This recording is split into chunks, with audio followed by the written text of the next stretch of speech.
నమస్తే. ఈరోజు మన స్టూడియోలో ప్రముఖ ఆధ్యాత్మికవేత్త, జ్యోతిష్య పండితులు, బ్రహ్మశ్రీ శ్రీనివాసుల అనంతరామ శర్మ గారు ఉన్నారు. గురుగారితో మాట్లాడదాం. నమస్తే గురుగారు. నమస్కారం. శ్రీ విశ్వావసు నామ సంవత్సరంలో కుంభరాశి వారికి ఈ సంవత్సరం అంతా కూడా ఎలాంటి ఫలితాలు ఉండబోతున్నాయి గురుగారు? అందరికీ ఉగాది శుభాకాంక్షలు. ఆదాయం 8, ఖర్చు 14, 3, 5, రాజ్యపూజ్యం 3, అవమానాలు 5, ఈ విధంగా ఉంటుంది. అయితే ఆదాయం తక్కువగా ఉంది, ఖర్చు ఎక్కువగా ఉంది. వీళ్ళకు రెమెడీ అంటే వీళ్ళు కిరాయింట్లో ఉండని, సొంత ఇంట్లో ఉండని, ఎట్లా ఉన్నా సరే ఒక రాగి చెంబులో నీళ్లు తీసుకొని దాంట్లో పసుపు కుంకుమ వేసి ఈశాన్యం మూలలో పెట్టాలి. ఏ రోజుకి ఆ రోజు రాగి చెంబు నీట్గా ఉండాలి, నీళ్లు మారుస్తూ ఉండాలి, పసుపు కుంకుమ వేస్తుండాలి. ఊరికి పోతే తప్ప, ఇంటికి తాళం వేసో 4 రోజులు 2 రోజులు 8 రోజులు ఊరికి పోతే తప్ప వీళ్ళు ఇంట్లో ఉంటే ఎట్టి పరిస్థితుల్లో ఆ విధంగా చేయాలి. ఒకవేళ వీళ్ళు ఊరికి పోయినారు, అమ్మ నాన్న ఇంట్లో ఉన్నారు అంటే వాళ్ళైనా మార్చి చేయమని చెప్పండి. భర్త ఊరికి పోయినారు, భార్య ఉంది, భార్య ఊరికి పోయింది, భర్త ఉంది, ఇట్లా ఎవరైనా ఒకళ్ళు ఇంట్లో ఉంటే వాళ్ళని చేస్తూ ఉండమని చెప్పండి. అసలు అందరూ కూడా తాళాలు వేసిపోతే తప్ప అవసరం లేదు. ఈ విధంగా గనక ఆ రాగి చెంబులో నీళ్లు ప్రతిరోజు మారుస్తూ దాంట్లో కాస్త పసుపు కుంకుమ వేసి ఈశాన్యంలో పెడితే, మాకు ఈశాన్యంలో బాగుందండి, మాకు ఈశాన్యంలో బోర్ ఉందండి, మాకు ఈశాన్యంలో ట్యాప్ ఉందండి, ఈ పనికిరావు.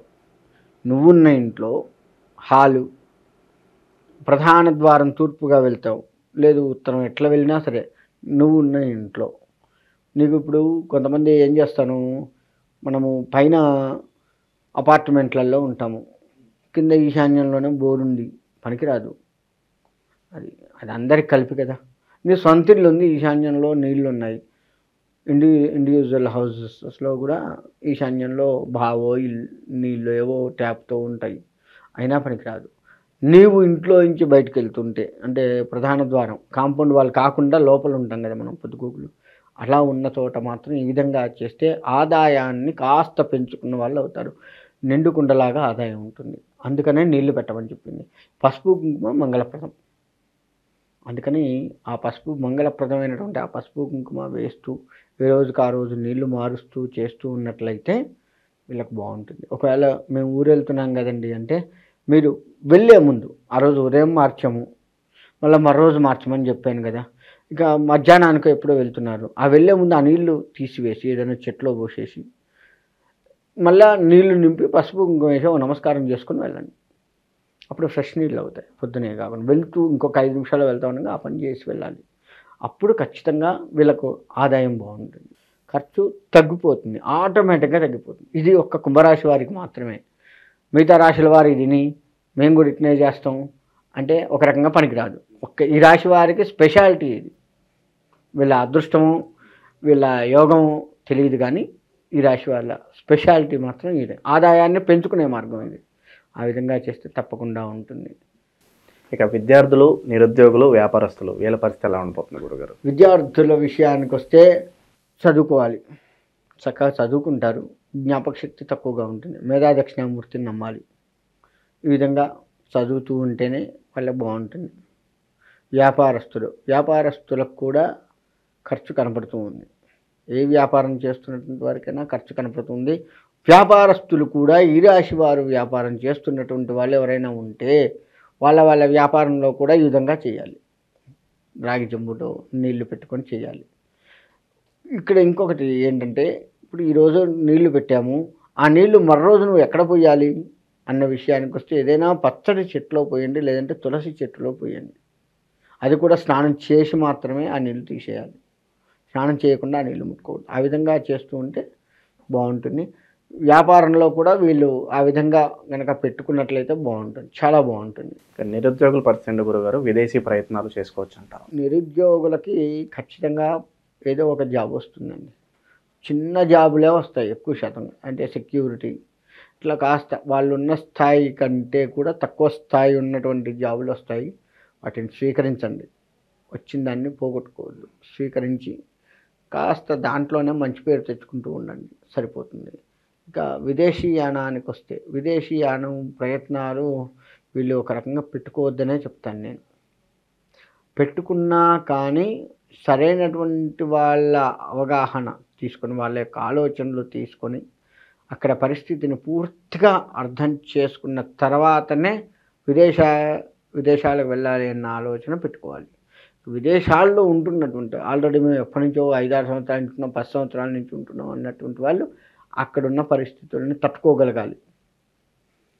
వాళ్ళకి ఆ దేశంలో ఉన్నటువంటి పరిస్థితి కాస్త వీళ్ళకి వ్యతిరేకంగా కనపడుతూ ఉంది కాబట్టి దాన్ని తట్టుకుంటూ నిలబడగలిగితే అక్కడ ఉండొచ్చు, లేదంటే ప్రశాంతంగా మన దేశానికి రావచ్చు. ఇక్కడికి వస్తే కూడా వాళ్ళకు మంచి ప్రోత్సాహకరంగానే ఉంటుందే తప్ప అక్కడి నుంచి వచ్చాడు, అక్కడ వాడు దెబ్బలు తిని వచ్చాడు, అక్కడ వాడు ఏదో మోసం చేసి వచ్చాడు, ఈ విధమైన ఆలోచన ఇక్కడ రాదు ఎవరికి. కాబట్టి ప్రశాంతంగా రావచ్చు, ఇక్కడ ఉన్నది ఉద్యోగాల్లో జాయిన్ అయ్యి ప్రశాంతంగా చేసుకోవచ్చు.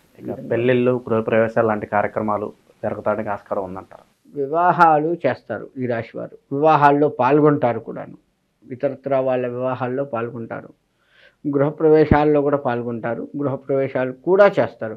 ఈ రాశి వారికి రెండూ ఉన్నాయి, ఇటు పాల్గొనటము ఉంటుంది, చేయటము ఉంటుంది. వీళ్ళు ఇంకా ఈ రాశి వారికి ఇప్పుడు ఉదాహరణకు పెళ్లి చేస్తున్నారు, అబ్బాయి పిల్ల అమ్మాయి పిల్ల చేస్తున్నారు, 500 మంది వస్తారు, నా దగ్గర 1000 మంది పైనే వస్తారు.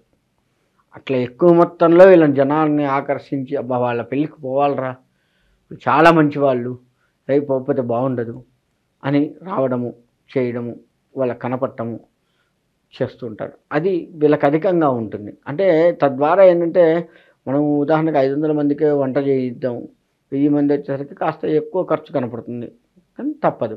కానీ ఈ విధంగా జనాన్ని ఆకర్షించేది ఈ రాశి వారికి ఎక్కువగా ఉంటుంది. గృహప్రవేశాలు కూడా చక్కగా చేస్తారు, ఎక్కడ ఏ టెన్షన్ ఉండదు. వీళ్ళకి ఏంటంటే ప్రోత్సాహకరమైనటువంటి విషయం ఏంటంటే స్నేహితులు బాగా ప్రోత్సహిస్తూ ఉంటారు, ఆర్థికంగా కావచ్చు, మానసిక స్థైర్యాన్ని ఇచ్చేది కావచ్చు, అన్ని రకాలుగా స్నేహితులు. వ్యవహారపరంగా ఇప్పుడు ఉదాహరణకి గృహప్రవేశం చేస్తున్నాం, సామాన్ తేవాలి, కలిసి అందరం కలిసి చేద్దాం, ఏముంది నేను పోయి సరుకులు తెస్తాను, నేను పోయి కూరగాయలు తెస్తా, ఇలా దానికి సంబంధించి ఏదైతే ఉందో ఆ విధంగా కాస్త స్నేహితుల ప్రోత్సాహం ఉంటుంది. ఇక ఆరోగ్యపరంగా ఎలా ఉండబోతుంది? ఆరోగ్యపరంగా విషయానికి వస్తే వీళ్ళకి మతి కొంచెం ఒకసారి పెడదవ బట్టి కనపడుతుంది. అయినా కానీ అది కాసేపే. ఇప్పుడు ఏదైనా విషయం గురించి ఆలోచిస్తే పిచ్చెక్కట ఆలోచిస్తారు, పీక్ స్టేజ్కి వెళ్ళిపోతుంది ఆ టైము. మళ్ళా రియలైజ్ అయ్యి బాగుంటారు. ఆ కాసేపు మాత్రం వీళ్ళని ఎవరు కదిలిచ్చినా కానీ ఒక పిచ్చివాడు ఎట్లా బిహేవ్ చేస్తాడో ఆ విధంగా బిహేవ్ చేస్తాడు. అంటే ఒక రకంగా చెప్పండి, వీళ్ళని శాడిస్ట్ ఏమో వీడు అనే ధోరణి వీళ్ళు చూపిస్తారు ఆ కాసేపు. తర్వాత ఇందాక అట్ట తిట్టావు కదరా, ఇప్పుడు మంచిగా మాట్లాడుతున్నావు అని మళ్ళా అనేది ఆ విధంగా ఉంటుంది. ఆరోగ్యం ఓవరాల్గా మామూలుగా ఆరోగ్యాన్ని చూసుకోవాలంటే బాగుంటుంది. వీళ్ళకు బీపీ, షుగర్లు కానీ ఇతరత్ర వ్యాధులు రావటం కానీ ఏది ఉండదు. ఇక వీళ్ళు రాశి వారిలో వృద్ధుల్లో మరణం చాలా ప్రశాంతంగా ఉంటుందండి. ఎవరిని ఇబ్బంది పెట్టరు, ఎవరిని ఇబ్బంది పెట్టరు. రాత్రి పడుకున్నాడు తెల్లారి ఉండడు, అంతే. వాడు ఎప్పుడు ఎట్టబోయినాడో కూడా తెలియదు. ఆ విధమైనటువంటి మరణం వీళ్ళకు ఉంటుంది ఈ రాశి వారిలో, వృద్ధుల్లో. కాబట్టి వృద్ధులు టెన్షన్ పడకండి. ఫస్ట్ అయ్యో నా చావు ప్రశాంతంగా ఉంటుంది కాబట్టి ప్రశాంతంగానే ఉండండి. ఇక గురుగారు, భూ వివాదాల్లో ఉన్నవాళ్ళు, ఇంకా ఇతర సమస్యలతో పోలీస్ స్టేషన్లు, కోర్టులు చుట్టూ తిరుగుతున్న వాళ్ళకి ఏదన్నా మెరుగైన ఫలితాలు ఉండబోతున్నాయా ఈ సంవత్సరంలో? వీళ్ళకి ఏంటంటే అనాదిగా ఉన్నటువంటి భూములు, పొలాలు కొనటం, అమ్మటం, లేదా పొత్తులో ఉన్న వ్యవహారాలు కానీ ఇటువంటివి కాస్త మెరుగుపడతారు. వీళ్ళకి ఆశాజనకంగానే కనపడుతుంది. పర్వాలేదు, కొలుక్కొచ్చింది అని చెప్పేసి ఉంటారు. పోలీస్ స్టేషన్లోకి వెళ్ళేటువంటి వారు మాత్రం కాస్త జాగ్రత్త వహిస్తూ ఆచితూచి అక్కడ విషయాన్ని వ్యవహరింప చేసుకొని మాట్లాడటం మంచిది. ఎందుకంటే పోలీస్ స్టేషన్లో ఉన్నా కానీ వీరు కొన్ని ఉద్రేకపూరితమైన వ్యవహారాలు చేస్తూ ఉంటారు, కొట్టడము, తిట్టడము, ఒక రకంగా బూతులు కూడా తిడతారు. ఎస్ఐ అక్కడ ఎవరున్నారు అని కూడా చూడరు, మన ప్రత్యర్థిని వాళ్ళ ముందు తిడతారు, తద్వారా దెబ్బలు తింటారు. కాబట్టి అటువంటిది ఉంటే కోర్టుల్లో కూడా ఇదే పరిస్థితి. కోర్టుల్లో కూడా అక్కడ జడ్జి ఉన్నాడని కూడా చూడరు, అంత ఆవేశం వస్తుంది వీళ్ళకి. దాన్ని కాస్త కంట్రోల్ చేసుకొని ఆ కాసేపు, అందులో ఉన్న కాసేపు, స్టేషను కోర్టు ఉన్న కాసేపు జాగ్రత్తగా టెక్నిక్గా మాట్లాడి అవతలని పడగొట్టాలి. ఆ విధంగా కనుక చేసుకుంటే పై చేయి వెళ్తే అటువంటి అనాదిగా ఉన్న వ్యవహారాల్లో.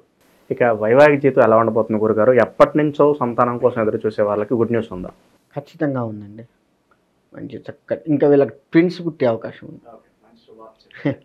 ట్విన్స్ పుడతారు వీళ్ళకి, చాలా వరకు ట్విన్స్ పుట్టేదే ఉంది. కాబట్టి ఇబ్బంది ఏంటి, ఆ ట్విన్స్లో కూడా 2 అబ్బాయిలు 2 అమ్మాయిలు కాకుండా అమ్మాయి అబ్బాయి పుట్టే అవకాశం ఎక్కువగా ఉంది. ఇంకా మెరుగైన ఫలితాలు పొందడానికి సంవత్సరం అంతా చేసుకోవడానికి వీలుగా మంచి రెమెడీస్ ఉంటే తెలియజేయండి కుంభరాశి వారి కోసం. ఈ కుంభరాశి వారికి మంచి రెమెడీ అంటే గంగాదేవిని ఎక్కువగా నమ్మాలండి. గంగాదేవి అంటే నీటిని, ఏదైనా సరే నది, ఇప్పుడు మనకు మొన్న కుంభమేళ అయింది, ఆ కుంభమేళ వెళ్ళి పాల్గొనడం చేయడం, ఇటువంటి స్నానాలు పుణ్య స్నానాలను కనుక ఎక్కువగా చేసుకున్నట్లయితే వీళ్ళకి కాస్త మానసికమైనటువంటి ఒత్తిళ్లు తగ్గి ఆ యొక్క నది ఆశీస్సులు బాగా ఉంటాయి, ఆ నదీ దేవత ఆశీస్సులు బాగా ఉంటాయి. వీళ్ళు ఆహ్లాదంగా ఎక్కువగా ఉండాలి అనుకున్న వారు సముద్రాల్లో కాసేపు గడపండి. అంటే నీళ్ళ లోపలికి పొమ్మని కాదు, ఆ తీరంలో కాసేపు ప్రశాంతంగా కూర్చోండి, ఆ సముద్రాన్నే చూడండి. పక్కన వచ్చే వ్యాపారస్తుల్ని కానీ పిల్లల్ని కానీ ఎవరిని కాదు, సముద్రాన్ని కాస్త చూస్తూ ఉండండి. అలలు ఎలా ఎగిసిపడుతున్నాయి ఏంటి, అది కింద పడ్డా కానీ మళ్ళీ ఎట్లా లేస్తుంది, ఆ ఆలోచనలు వీళ్ళు బాగా చేయటం వల్ల వీళ్ళల్లో వచ్చేటువంటి ఒడిదుడుకుల్ని అక్కడ వీళ్ళకు సమాధానం దొరుకుతుంది. అది బాగా వీళ్ళకు మంచి ఇదిగా కనపడుతుంది.